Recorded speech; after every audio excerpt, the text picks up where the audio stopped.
Hello friends, last लेक्चरमध्ये आपण मॅट्रायसेसचा जो फर्स्ट एक्सरसाइज आहे त्यातले 2 ते 3 क्वेश्चन्स आपण कव्हर केलेले आहेत. तर बघा, पहिला क्वेश्चन जो होता ज्यामध्ये आपण कन्स्ट्रक्ट द मॅट्रिक्स, तुम्हाला AIJ बरोबर आय आणि जे च्या फॉर्म मध्ये रिलेशन दिलं होतं, त्याच्यावरून तुम्ही मॅट्रिक्सचे एलिमेंट्स तुम्ही फाइंड आउट केलाय आणि तो मॅट्रिक्स कन्स्ट्रक्ट केलेला आहे. बरोबर. नंतर जो सेकंड जो क्वेश्चन बघितलेला आहे आपण फक्त ओरली डिस्कस केलेला आहे, कारण तुम्हाला टाइप्स ऑफ मॅट्रायसेस ओळखायचा होता. म्हणजे दिलेला मॅट्रिक्स रो, कॉलम, स्क्वेअर, त्याच्यानंतर रेक्टँग्युलर असेल, नल असेल, diagonal, scalar, identity, singular, non singular, हे टाइप्स तुम्हाला ओळखायचे होते. बरोबर. थर्ड क्वेश्चन जो होता जो तुम्ही बघितलाय बघा, त्या थर्ड क्वेश्चन मध्ये काय बघितलंय तुम्हाला आठवतं का बघा, ज्यामध्ये तुम्हाला एखादा मॅट्रिक्स दिलेला असेल, तो मॅट्रिक्स सिंग्युलर आहे का नॉन सिंग्युलर आहे हे तुम्ही बघितलेलं आहे. नंतर त्याच्या पुढं जे एक्झाम्पल्स आहेत बघा, मागे आपण डिटर्मिनंट मध्ये सुद्धा काही एक्झाम्पल्स बघितलेले आहेत. आणि जेव्हा आपण टाइप्स ऑफ मॅट्रायसेस बघत होतो तेव्हा सुद्धा सिंग्युलर नॉन सिंग्युलरच्या वेळेस मी बरीच एक्झाम्पल्स तुम्हाला होमवर्कला दिली होती.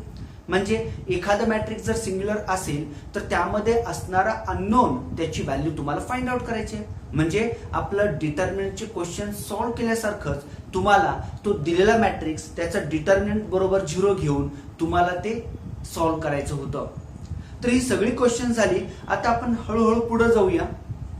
नेक्स्ट क्वेश्चन काय आहे बघा, if A is equals to the given this matrix then find A transpose, त्याचा ट्रान्सपोज. म्हणजे तुम्हाला इथे काय करायचं बघा, A हा मॅट्रिक्स दिलेला आहे आणि तुम्हाला याचा 2 वेळा ट्रान्सपोज घ्यायचा आहे. लक्षात घ्या. आता एक लक्षात ठेवा, तुम्ही कधीही ट्रान्सपोजचा जर तुम्ही परत ट्रान्सपोज घेतला तर काय होणार आहे, जर मी A ट्रान्सपोज म्हणजे A या मॅट्रिक्सचा ट्रान्सपोज घेतला तर रो आणि कॉलम इंटरचेंज झाले, आणि त्या आलेल्या ट्रान्सपोजचा परत ट्रान्सपोज घेतला म्हणजे पुन्हा रो कॉलम इंटरचेंज झाले. म्हणजे काय होणार आहे, ओरिजिनल आहे तोच मॅट्रिक्स तुम्हाला त्या ठिकाणी मिळणार आहे.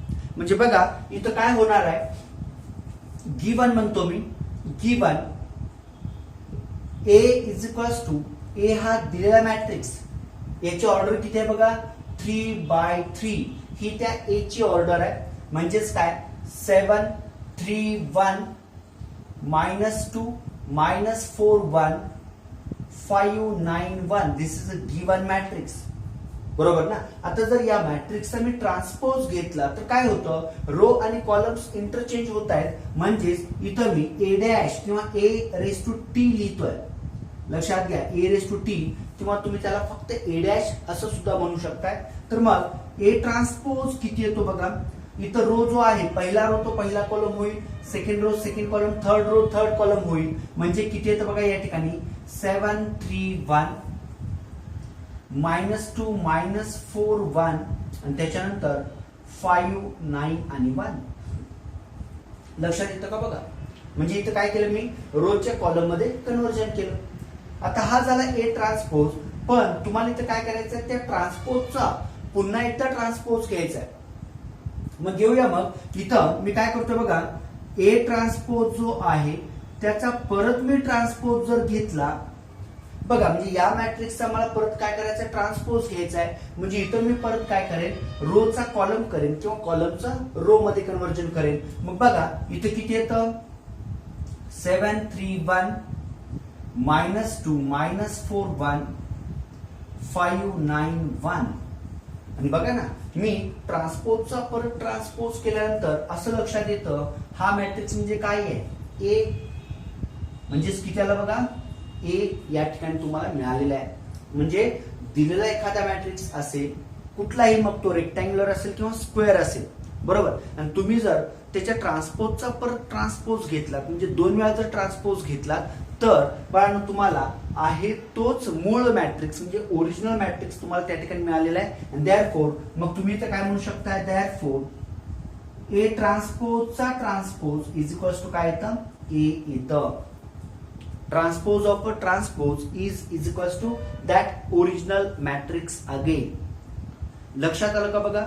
तर या पद्धतीनं तुम्ही आता इथं 3/3 चा मॅट्रिक्स दिलेला आहे.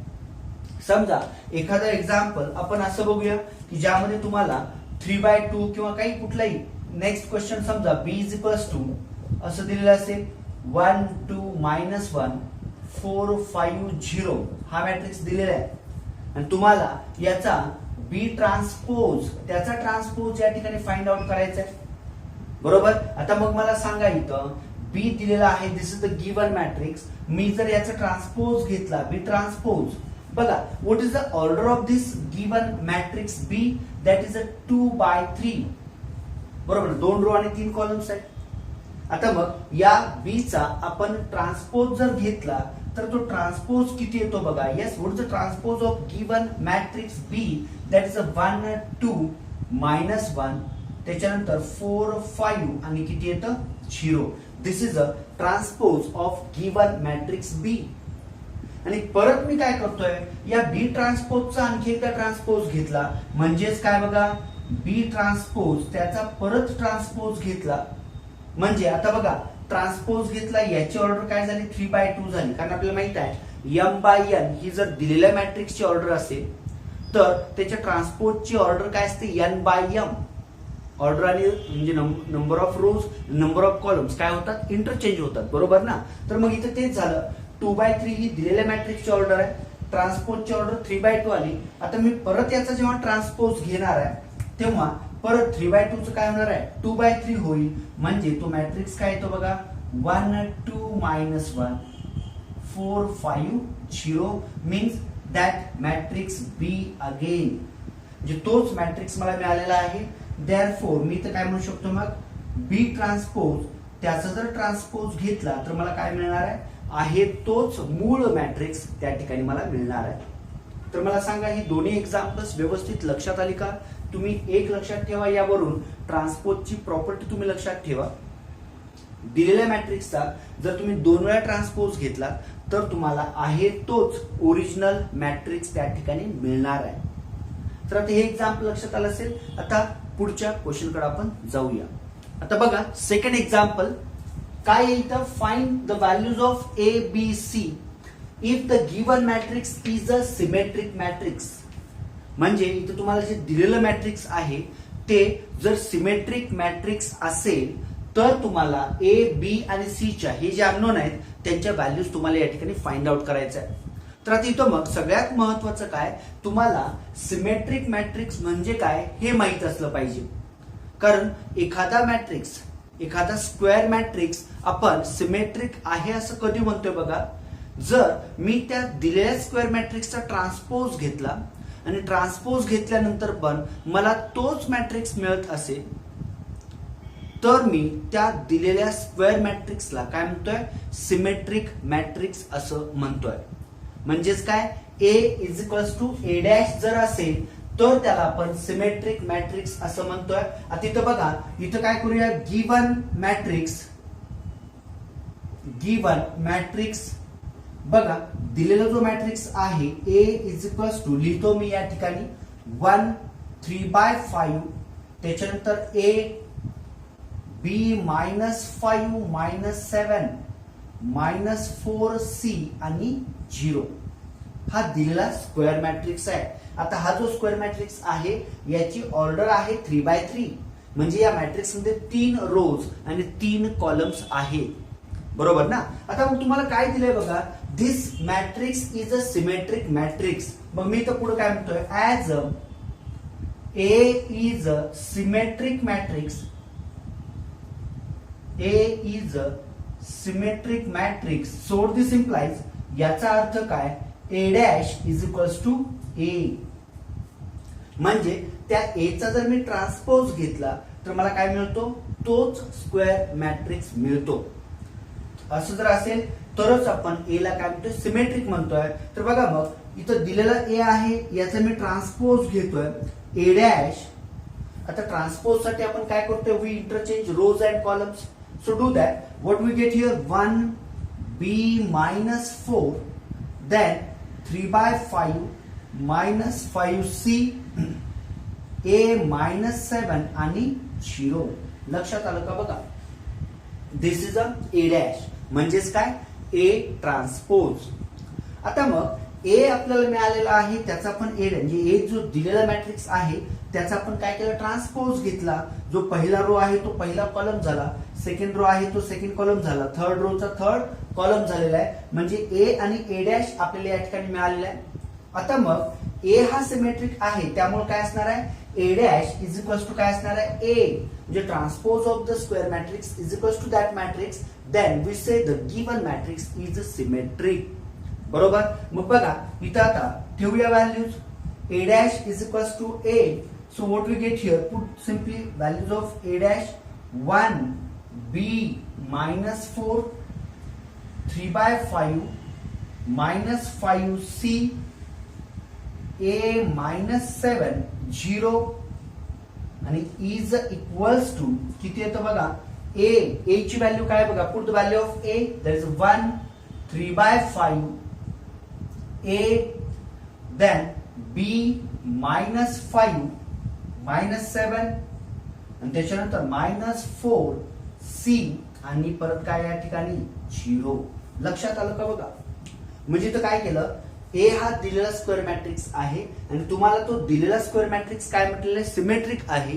सिमेट्रिक आहे याचा अर्थ काय तुम्ही त्या ए चा ट्रान्सपोज घेतला and as that A is a symmetric so A dash is equals to A म्हणजे ए चा ट्रान्सपोज बरोबर तुम्हाला काय मिळणार आहे तोच मॅट्रिक्स मिळणार आहे. त्या व्हॅल्यूज मी या ठिकाणी ठेवल्या आणि आता लक्षात ठेवा एक नवीन पॉइंट तुम्ही बघणार आहे जो आपण ऑपरेशन्स ऑफ मॅट्रायसेस मध्ये बघणार आहे. पण इथं तुम्हाला मी ऍडव्हान्स मध्ये सांगतोय की दोन मॅट्रिक्स इक्वल कधी असतात बघा. दोन मॅट्रिक्स इक्वल कधी असणार आहेत त्यातले पहिला point order of that two matrices are same or equal म्हणजे त्या दोन्ही मॅट्रिक्सची काय असली पाहिजे ऑर्डर सेम असली पाहिजे पहिली गोष्ट. आणि त्याच्यानंतर त्यांचे जे करस्पॉन्डिंग इलेमेंट्स आहे म्हणजे करस्पॉन्डिंग इलेमेंट म्हणजेच काय A11 A12 A13 हा इथल्या B11 B12 B13 बरोबर असला पाहिजे. A21 A22 A23 हा B21 B22 B23 बरोबर असला पाहिजे. A31 A32 A33 हा B31 B32 आणि B33 बरोबर असला पाहिजे. याला आपण करस्पॉन्डिंग इलेमेंट्स असं म्हणतोय. म्हणजे काय Aij is equals to Bij for all I and J. म्हणजे काय दोन मॅट्रिक्स इक्वल कधी ऑर्डर सेम आणि करस्पॉन्डिंग इलेमेंट्स कसे असले पाहिजेत इक्वल असले पाहिजेत तरच आपण ते दोन मॅट्रिक्स काय म्हणतोय इक्वल आहे. आता इथं हे दोन मॅट्रिक्स इक्वल आहे. मग इथं मी काय करतोय बघा आता इथं पहिल्या रो मध्ये 1 1 आहे इथं बी आहे इथं किती आहे 3/5 so B is equals to किती येतं बघा what is the value of B B is equals to 3/5. त्याच्यानंतर नेक्स्ट -4 ए त्याच्यानंतर ए ची व्हॅल्यू किती येते -4. लक्षात येतं का बघा बी ची व्हॅल्यू 3/5 आहे ए ची व्हॅल्यू -4. त्याच्यानंतर बघा बी इथं जर तुम्ही इक्वेट केलं तर 3/5 येतं -5 -6 सी ची व्हॅल्यू किती येते बघा सी इज इक्वल्स टू -7. म्हणजे या पद्धतीनं तुम्हाला ए बी आणि सी च्या व्हॅल्यू मिळालेल्या आहेत. बघा ना तुम्ही कुठलेही इलेमेंट्स इक्वेट करा समजा या ठिकाणी -7 आहे तर सी आहे सी ची व्हॅल्यू -7 सी किंवा तुम्ही या ठिकाणी सी इथं -7 येणार आहे सी ची व्हॅल्यू. त्याबरोबरच तुम्ही समजा ए इज इक्वल्स टू इथं -4 आहे तुम्ही हा एलिमेंट जर इक्वेट केला तरी सुद्धा तुम्हाला ए ची व्हॅल्यू तीच मिळालेली आहे त्यात काही बदल नाही आहे. मग इथं म्हणून therefore a is equals to किती येतं बघा -4 b इज इक्वल्स टू येतं 3/5 अँड c ची व्हॅल्यू किती येतं बघा -7. So this is the final solution. म्हणजे तुम्ही काय केलं तिथं बघा दिलेला स्क्वेअर मॅट्रिक्स हा कसा आहे सिमेट्रिक आहे असं दिलेलं आहे. सिमेट्रिक म्हणजेच ए बरोबर ए ट्रान्सपोज तुम्ही दिलेल्या स्क्वेअर मॅट्रिक्सचा ट्रान्सपोज घेतलात आणि ते दोन मॅट्रायसेस तुम्ही या ठिकाणी इक्वेट केलेलं आहे. दोघांची पण ऑर्डर सेम आहे आणि ते दोन मॅट्रिक्स इक्वल आहेत म्हणजे त्यांचे करस्पॉन्डिंग इलेमेंट्स पण कसे असले पाहिजेत सेमच असले पाहिजेत. तो रूल आपण या ठिकाणी यूज केला आणि त्याच्यावर आपल्याला बी बरोबर 3/5 मिळालेला आहे. ए इज इक्वल्स टू -4 आणि सी इज इक्वल्स टू किती -7. So the final solution is a -4 b 3/5 and c is equals to -7. तर बघा सर्वांना लक्षात आलेलं काही एक्झाम्पल कारण इथं तुम्ही काय केलेलं आहे दिलेला स्क्वेअर मॅट्रिक्स हा सिमेट्रिक आहे हे यूज करून, हा कन्सेप्ट यूज करून आपण हे एक्झाम्पल सोडवलेलं आहे. त्यावरून आपल्याला या एबीसीच्या व्हॅल्यूज मिळालेल्या आहेत. आता हे जर तुमच्या लक्षात आलं असेल, असंच अननोन फाइंड आउट करायचं आणखी एक एक्झाम्पल मी तुम्हाला सोडून देतोय. आता जाऊया नेक्स्ट एक्झाम्पल कडे. काय दिले बघा question, find x Y Z if given square matrix is a skew symmetric matrix. आता मगाशी जे आपण एक्झाम्पल बघितलं त्यामध्ये दिलेला मॅट्रिक्स काय होता, सिमेट्रिक मॅट्रिक्स होता, बरोबर ना. आणि इथं बघा, इथं जो हा मॅट्रिक्स दिलेला आहे तो कसा आहे, स्क्यू सिमेट्रिक मॅट्रिक्स आहे. आता तुम्हाला माहित आहे एखादा मॅट्रिक्स, समजा ए हा मॅट्रिक्स आहे, तो स्क्यू सिमेट्रिक कधी असतो बघा, that matrix is said to be skew symmetric if and only if A is equals to minus A dash, A is equals to minus A dash असेल तरच तो मॅट्रिक्स आपण काय म्हणतो, तो स्क्वेअर मॅट्रिक्स आपण स्क्यू सिमेट्रिक आहे असं म्हणतोय. आणि आपल्याला स्क्यू सिमेट्रिकची एक स्टँडर्ड प्रॉपर्टी माहित आहे. कोणती आहे बघा ती property, in a skew symmetric matrix all diagonal elements are zero. जे काय डायगोनल्सचे एलिमेंट्स आहेत ते सगळे कसे असतात, झिरो असतात. आता बघा इथं जो तुम्हाला दिलेला मॅट्रिक्स आहे त्याचे डायगोनल एलिमेंट जर तुम्ही व्यवस्थित बघितलात तर हे सगळे डायगोनल एलिमेंट्स काय आहेत बघा, झिरो आहेत. आणि मग याच्यात आता आपल्याला काय करायचं, हा स्क्यू सिमेट्रिक असेल तर त्यावरून आपल्याला एक्स वाय आणि झेडच्या व्हॅल्यूज फाइंड आउट करायचे. तर सोडूया मग. बघा इथं काय होतं, गिवन म्हणतो मी, given matrix A is equals to, yes right the given matrix 0 minus 5i x, त्याच्यानंतर y 0 z 3/2 मायनस रूट 2 आणि 0 हा तुम्हाला दिलेला मॅट्रिक्स आहे, बरोबर ना. मग इथं तुम्ही काय म्हणताय, ऍज, आणि इथं आपण अगोदर काय करायचं, तर ट्रान्सपोज घेऊया. तो स्क्यू सिमेट्रिक आहे म्हणून आपण ते स्टेटमेंट लिहूयाच. आता ए मिळाला, लेट म्हणतो मी ए ट्रान्सपोज, म्हणजेच आपण त्याला ए डॅश म्हणूया. आता ए डॅश जर घेतला तर काय येतं बघा, याचा ट्रान्सपोज घ्या, 0 y 3/2, पहिला कॉलम आहे तो पहिला रो झाला. सेकंड कॉलम काय, मायनस 5i 0 मायनस रूट 2, आणि थर्ड कॉलम काय बघा, एक्स झेड आणि 0. लक्षात आलं का बघा, हा झाला त्या ए चा ट्रान्सपोज. म्हणजे आपल्याला इथं ए मिळाला, त्यावरून आपण त्याचा ए ट्रान्सपोज घेतलेला आहे. ए मिळाला म्हणजे आपल्याला इथं दिलेलंच आहे, लक्षात घ्या. त्याचा फक्त आपण ट्रान्सपोज या ठिकाणी घेतलेला आहे, बरोबर. आणि मग पुढे आपण असं म्हणूया, as A is a skew symmetric, as A is a skew symmetric matrix, A हा काय आहे, स्क्यू सिमेट्रिक आहे.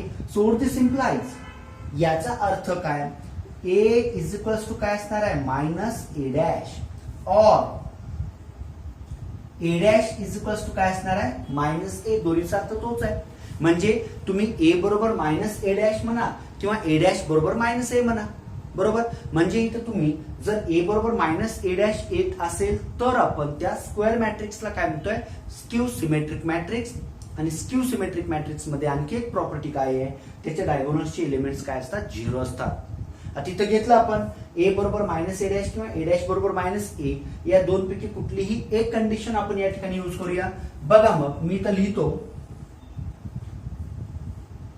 हा A is equals to minus A dash, and therefore मग इथं ए काय आहे बघा, put values of A 0 minus 5i, त्याच्यानंतर एक्स y 0 z, त्याच्यानंतर 3/2 मायनस रूट 2 आणि 0 हा ए आहे. आणि is equals to minus A dash काय बघा, A transpose, that is a 0y 3/2, त्याच्यानंतर मायनस 5i 0 मायनस रूट 2, त्याच्यानंतर एक्स झेड आणि परत 0. लक्षात आलं का बघा. म्हणजे काय केलं तर आपण A is equals to minus A dash. आता मी काय करतोय, या मायनस इथल्या मॅट्रिक्स मधल्या प्रत्येक एलिमेंटला आपण मल्टिप्लाय करूया.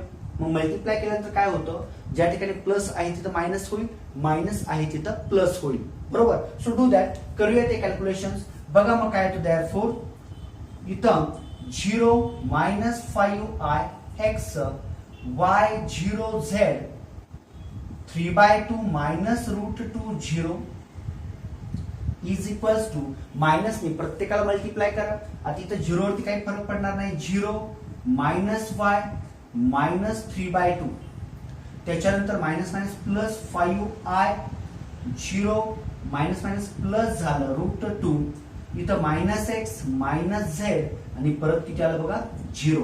लक्षात आलं का बघा काय केलं या ठिकाणी a is equals to minus a dash. बरोबर. आता हे दोन मॅट्रिक्स जर आपण इक्वेट केले मगाच्या सारखंच या दोन्हीची पण ऑर्डर सेम आहे. बघा याची ऑर्डर 3/3 आहे. त्या ट्रान्सपोज त्याला मायनस मल्टिप्लाय केलं त्याची ऑर्डर काय 3/3 आहे.